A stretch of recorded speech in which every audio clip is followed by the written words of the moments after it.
Zenha está sem som. E a gente... Só aí abriu. Estou bem, mais ou menos, preocupado com tudo que aconteceu. Imagino que vocês também estejam. Enfim.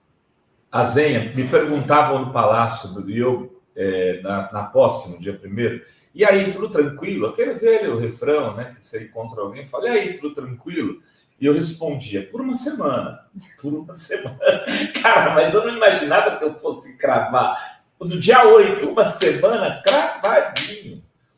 Cravadinho, óbvio que eu não esperava uma maluquice desse tamanho, né? E uma irresponsabilidade e uma omissão culposa, né? Do governo do Distrito Federal. Eu e Dri vamos ter que sair daqui a pouquinho e vou te deixar aqui com Ana Prestes e Henrique. Mas antes de sair, Zenha, eu queria que você comentasse um tweet teu falando sobre essa questão do fascismo e como lidar com o fascismo. Né? Você muito explícito ali diz, olha, lá na Itália tiveram que pegar o Mussolini e meter de cabeça para baixo, né, em praça pública. Antes do Hitler, acho que a Ana está com um tweet que eu mandei para ela, não sei se está na mão. Olha, eu por acaso em seguida, viu, Rovai, por acaso em seguida de ter feito esse tweet, eu recebi um texto muito bem escrito de uma pessoa que colaborou muito com o meu blog, o Pedro Carvalhais, em que ele fala da pulsão da morte. O texto dele é muito melhor que o meu tweet, inclusive. Será que eu posso ler um trechinho? Claro, por favor. Deixa eu achar aqui e já leio, um segundo. Porque o Zenha lembrava que o Hitler, no final da guerra, ele estava recrutando adolescentes. Adolescentes, isso é verdade. Olha o que escreve ele. Muito mais do que um golpe que os terroristas que invadiram Brasília desejavam era a destruição, ainda que simbólica, da República, diante da derrota de Bolsonaro e de seu projeto. É típico do fascismo, nos momentos de desmoronamento dos seus regimes, a ideia de destruição da própria nação. E aí ele vai, é a pulsão de morte que norteia o fascismo. Uma metáfora que explica esses desvarios é a do homem adoentado de paixão que é deixado pela amada e que a mata, como quem diz, não sendo minha, não será de mais ninguém. Foi exatamente o que eles fizeram. Se a República não será nossa, não será de mais ninguém, escreveu o Pedro Carvalhais, e eu apelidei esse texto, o Rovai, de rebelião dos cornos, porque ele chama de cornitude fascista, né? Ele faz essa brincadeira com a cornitude fascista, mas acho que é isso, tem um pouco de destruição, né? Eu acho que a imprensa comercial tem de parar de falar em radicais bolsonaristas e chamá-los pelo nome, pelo que eles são fascistas mesmo, né? Está lidando com um problema muito profundo, muito grave. Hoje eu saí pelas ruas conversando com pessoas, então você vê muitos bolsonaristas dizendo, não, então, destruir o patrimônio não é legal, mas tirar o Lula do poder é legal. Outra gerente de banco conversando comigo, mas é que jornalistas mentem muito, tal. Então, assim, o bolsonarismo está muito enraizado, muito mais do que a gente imagina na sociedade brasileira. Não são medidas administrativas que vão acabar com ele. Muito bem. Olha só, a gente já está com o Leonel Hadi aqui também, policial antifascista, deputado estadual no Rio Grande do Sul, que está aí nessa força-tarefa para identificar esses vândalos. Bem-vindo, Leonel, tudo bem? Tudo bem. Obrigado pelo convite mais uma vez. Legal. E a gente faz a passagem, né, Rovai? Agora... Isso, a gente hoje, eu e Dri, voltamos de férias, né? Era só para deixar o luto e sair voando. Mas aí a gente, desde ontem, está aqui nessa missão, mas agora a gente tem um voo e vai precisar deixar o Zenha e o Leonel com companhias muito boas, né? De Ana Prestes e Henrique Rodrigues. Henrique, Leonel e a Zenha, que pode retomar essa conversa aqui com vocês também, que ontem trouxe uma fonte que a gente deu lá, que contou a história do dia 12 de dezembro, dos atos terroristas, uma fonte da Polícia Federal. Essa fonte ontem transmitiu ao vivo a invasão do Palácio de dentro do Palácio. Nós temos quanto tempo de transmissão dessa fonte, Henrique? Quase 2 horas? Dentre o período que ficou no ar ali das 5 horas, eu acredito que todas as entradas da fonte devem ter dado um pouco mais de 1 hora. Aqui também o ambiente era muito difícil, o sinal de celular estava muito ruim lá dentro, porque era muita gente. Né?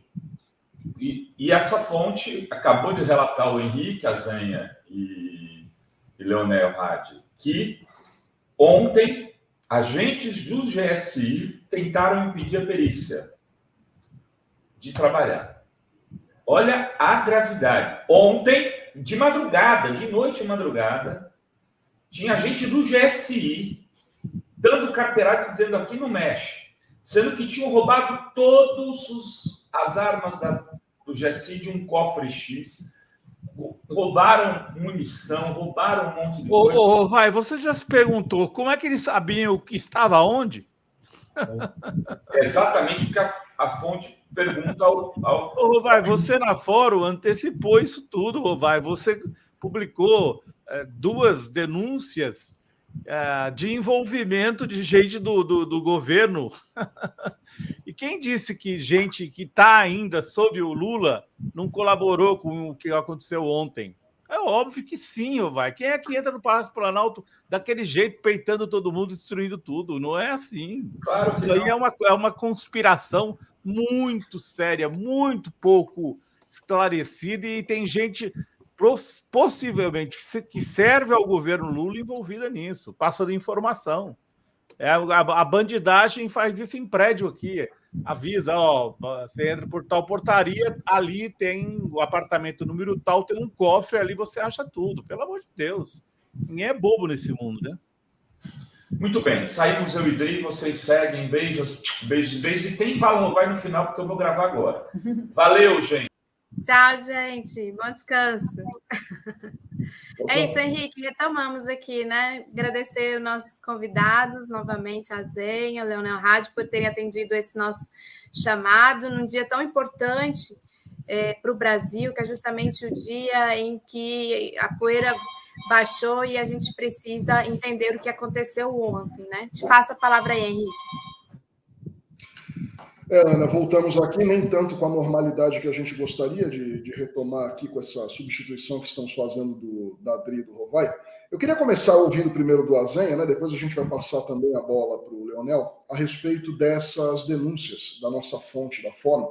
Vai lembrar que ela foi negada 2 vezes, né? É quase uma passagem bíblica. Se o general Heleno negar de novo, ele vai negar pela 3ª vez a nossa fonte.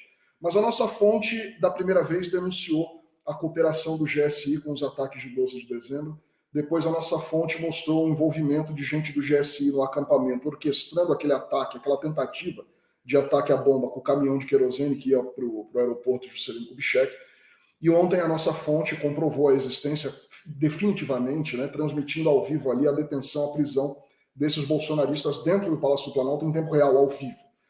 Azenha, gente do GSI tentando ali atrapalhar perícia, armas sendo roubadas de dentro de cofres que ficam em salas específicas, de andares específicos, escondido atrás de paredes específicas, tudo isso foi roubado. A impressão que você tem aí com a tua experiência em todos esses anos aí do jornalismo, essa ação não parece ter sido uma ação meramente ocasional, né? Tem alguma coisa aí que mostra que gente lá de dentro, de alguma maneira, participou disso, ou não? Com absoluta certeza. Primeiro, pelo fato de que o encarregado da segurança do Distrito Federal estava na Flórida e disse que teve um encontro com o Bolsonaro. Quer dizer, a omissão foi descarada dele. O próprio Ibanez, agora afastado, governador, admitiu ter havido uma mudança. Aliás, foi o Flávio Dino que disse que houve uma mudança de última hora na possibilidade de que os fascistas fossem até a esplanada dos ministérios, e você tem essas... É impossível invadir o Congresso, o Supremo Tribunal Federal e o Palácio do Planalto, que é dotado de uma guarda presidencial. Cadê? Onde estava a guarda presidencial? O que ela fez? Sem que houvesse conivência. Isso está absolutamente claro. E você precisa lembrar também, Henrique, que esse pessoal aliado ao Bolsonaro é o pessoal que veio dos porões da ditadura militar. Eles têm um longo conhecimento de trabalhos lá. Eles eram do Frota. O Frota tentou... O general Augusto Heleno foi ajudante de ordens do general... ajudante de ordens do Frota. O Frota tentou dar um golpe na ditadura, um golpe no golpe. O Silvio Frota, que tentou dar um golpe no golpe, é o patrono dessa turma que assessorou o Bolsonaro. São todos homens de inteligência. Nada disso aconteceu por acaso. Eles tramaram, e houve uma trama envolvendo agentes públicos, essa massa de manobra, né? Porque quem foi preso é massa de manobra, um bando de Zé Mané. O pessoal da grana mesmo, esse a gente vai ficar sabendo agora se de fato a Polícia Federal apreender, por exemplo, os 1.200 celulares de todos aqueles que foram detidos no acampamento, porque aí você pode cruzar todos os dados e saber quem são os financiadores. E, óbvio, a ligação com o Bolsonaro lá na Flórida. Ele não saiu do Brasil por acaso. Ele saiu do Brasil para não ser preso caso não desse para trás o que aconteceu. Então, e você tem omissão de gente nas Forças Armadas, não quero acusar instituição nenhuma, omissão óbvia do governo do Distrito Federal, e tem que prestar muita atenção a partir de agora, Henrique, eu diria, antes de passar a palavra para o Leonel, no comportamento dos governadores, porque a gente precisa usar as balizas históricas. No golpe de 64, Magalhães Pinto era o governador de Minas Gerais. Se você ler a história, você vai ver quantas notas de repúdio à violência o Magalhães Pinto assinou, que pareciam ser em defesa do regime constitucional do João Goulart, enquanto, ao mesmo tempo, ele tramava para que Belo Horizonte fosse a capital do golpe no caso de uma guerra civil com os americanos. Então, assim, você tem que ter o paralelo histórico. Temos que prestar muita atenção no comportamento do Tarcísio em São Paulo, que não está reprimindo, já fecharam a 23 de maio, no dia seguinte fecharam a Marginal por algumas horas, e assim, na infiltração do aparato de segurança generalizado em todo o Brasil, e dando continuidade ao que eu havia dito antes, nós estamos numa batalha de longo prazo. Então, é uma batalha que envolve cultura, que envolve comunicação, é uma batalha de muito longo prazo, porque isso que aconteceu domingo foi um episódio mais grave, mas eu acho que coisas muito graves ainda vão acontecer. Hoje, 18 horas, aqui em Brasília, tem uma reunião com todos os governadores, ou com todos aqueles que vierem, né, do presidente Lula. Qual vocês acham que deve ser o tom com esses governadores, a partir aqui do comando, né, de Brasília, do comando do governo? Até porque o que a gente observa é que, se eles entraram com essa facilidade aqui no Palácio Planalto, no Congresso, imagina se eles tivessem uma ação orquestrada em todos os estados. Isso aqui abriu uma série de precedentes para um número de ações que eles podem vir a tomar. Inclusive, a reação internacional tão rápida, tão pronta, de tantos países, de tantos organismos multilaterais, foi justamente no sentido de que todos esses países também ficaram preocupados e com algo que eu queria agregar à minha pergunta. Está se discutindo, saiu no Washington Post, em outros veículos, da participação das redes e das plataformas, Facebook, Twitter e outras por aí, TikTok e outras, em que eles ficavam filmando, chamando as pessoas para virem destruir o palácio, e as redes continuavam reproduzindo essas iniciativas. Então, essa pergunta para vocês dois: qual deve ser o tom aqui do Comando Central de Brasília para os diversos estados diante dessa situação, e como vocês veem essa questão também das redes, das mídias digitais na cumplicidade praticamente com os atos golpistas?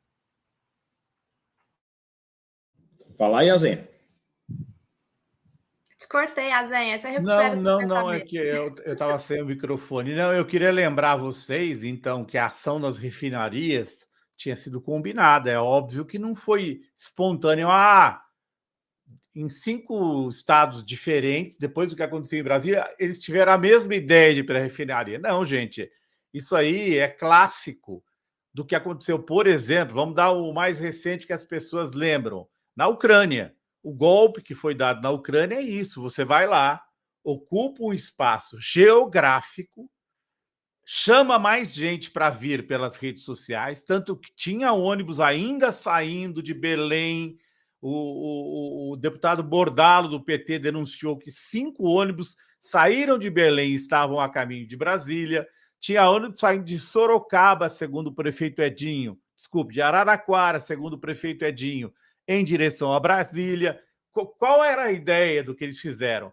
Nós vamos ocupar geograficamente esse espaço aqui, não vai ter reação da polícia a tempo de a gente conseguir trazer aqui 20, 30 mil pessoas e tornar insustentável qualquer tipo de repressão armada a esse grupo. Enquanto isso, vamos ter ações, causar um caos social nas refinarias, os caminhoneiros vão aderir e os militares vão dar o golpe em nome, vão fazer a intervenção em nome da ordem pública. Não é para derrubar o Lula, não, nós precisamos retomar a ordem pública, retomar as refinarias, retomar as estradas e retomar Brasília. E aí os militares entrariam com uma intervenção. Essa era a ideia deles, que obviamente fracassou. Porém, dado a leniência com que eles foram tratados, é muito importante que agora, na minha opinião, algumas ações sejam tomadas. Por exemplo, é muito importante que o governo Lula converse com o governo Biden no sentido de conseguir a extradição daquele blogueiro que está lá condenado e foragido nos Estados Unidos, para dar um exemplo, Alan dos Santos. Também, eu não sei se tem pedido de prisão já contra o ex-secretário de Segurança de Brasília. É preciso desfazer isso, o Anderson Torres. É preciso desfazer esse núcleo que está na Flórida, que vai continuar agindo em conluio com a turma do Trump, que o Trump continua agindo da mesma forma nos Estados Unidos. Eles têm lá os seus contatos, seus acesso a dinheiro, etc. e tal. Então, isso é uma das coisas essenciais. Segundo, chamar as redes sociais, todas elas, agora que já se passou, Facebook, TikTok, bloquear todos esses bolsonaristas que foram presos, todos eles que foram fichados. O Alexandre de Moraes deveria decidir, e certamente vai fazer isso, bloqueá-los, porque você precisa cortar a relação entre um e outro. Essa relação, porque eles vivem os fascistas vivem no mundo paralelo deles, e esse mundo é onde vão as desinformações. Eles se mobilizam assim, toda mobilização é feita assim. Então, assim, emergencialmente é preciso fazer isso. E é preciso, depois, mais a longo prazo, trabalhar com as polícias. Esse trabalho que o próprio Leonel disse, é preciso desnazificar ou desfascistizar as polícias militares de todos os estados. É preciso fazer um trabalho sério, consequente, de longo prazo, para pelo menos ter controle de que isso não volte a acontecer. Agora, infelizmente, eu acredito que vai haver uma radicalização de alguns grupos, e a gente tem que ter muito cuidado com segurança no sentido de tentativas de assassinato, de bombas, porque essas pessoas tentaram colocar uma bomba em Brasília. Essas pessoas têm conhecimento e têm apoio de gente que tem conhecimento, gente militar ligado à ditadura, filhotes da ditadura, que estão dispostos a tudo. Eles já demonstraram isso ontem. Então, eles estão dispostos a qualquer coisa. E o ataque de ontem foi ao coração do Brasil, que é a economia. Então, o que eles queriam? Fazer uma bagunça, etc. e tal. E isso vai continuar. Tentativas de boicote, porque com a economia, eles garantem, atacando a economia brasileira, causando agitação social, eles diminuem o ritmo do investimento, eles causam dúvidas no mercado, e com isso atacam o governo Lula no coração, porque eles não querem o Lula no poder, eles atacam o Lula no coração do governo Lula, que é a economia. Então, a repressão tem que ser total a ele. Jair Bolsonaro está nos Estados Unidos, ele é um ex-chefe de Estado, não tem mais foro, mas é um ex-chefe de Estado, é um ex-presidente da República, é uma figura, então, que recebe ali algum nível de proteção. Ele não tem um foro, mas tem um tratamento, digamos assim, um pouco diferenciado pelo posto que ocupou. Não há nenhum tipo de inquérito aberto diretamente em que ele seja réu, acusado, suspeito ou qualquer coisa do tipo. Azenha e Leonel, nessa situação que a gente se encontra agora, sabendo que esse sujeito, ele alimenta tudo isso, ele é o eixo central aí, né? Ele é o marco zero de toda essa maluquice, essa psicodelia ideológica que a gente está vivendo, é possível sonhar, digamos assim, a médio prazo, numa extradição, né, do Bolsonaro para o Brasil, que as autoridades americanas, instadas pelas autoridades brasileiras, de alguma maneira devolvam esse sujeito para cá para que ele seja responsabilizado? Henrique, eu não acredito que uma extradição, que a formalização de uma extradição vá se dar, porque é preciso...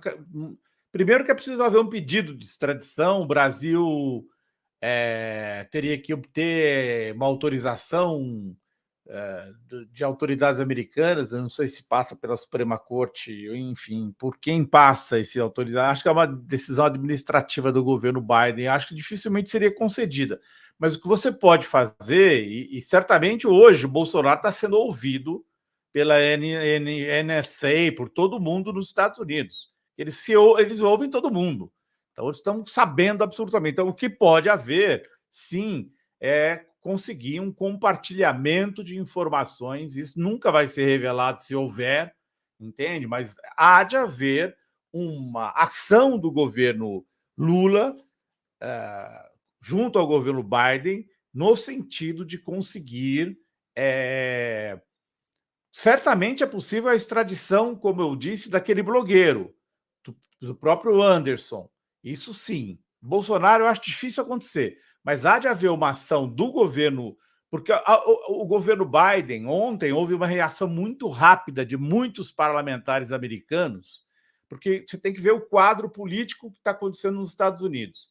O Trump praticamente destruiu o Partido Republicano, vocês viram que foram 15 tentativas até que o republicano, que não é trumpista, fosse eleito o líder da Câmara de Representantes, a Câmara dos Deputados.